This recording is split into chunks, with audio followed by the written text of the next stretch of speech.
నువ్వెన్న పడుండడానికి నేను మామూలు ఆడపిల్లని కాదు. అంటే నువ్వు టెస్ట్ ట్యూబ్ బేబీవా? అక్క మనం ఇక్కడ ఉంటే వీళ్ళకి మన విలువ తెలియదు. మనం ఇక్కడ చెల్లిపోదాంపా. మీరచ్చి మమ్మల్ని బతిమాలేదాకా మేము రానే రాము. వదినా ఏంది మమ్మల్ని పోవద్దని ఆపినావా? కాదు వదినే, బ్యాగులు తీసుకొని మమ్మని ఆపిన. మీరు మా మీద ప్రేమ కొద్దీ ఆపిరు అనుకున్నా, మీరు మారారు.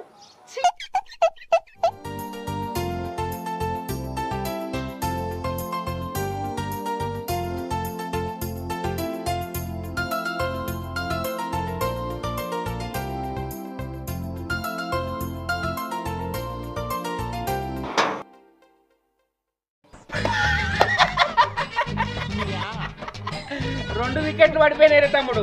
ఇక మనం పని చేసుడు అవసరం లేదు, పోయి టీ చూద్దాం పారా.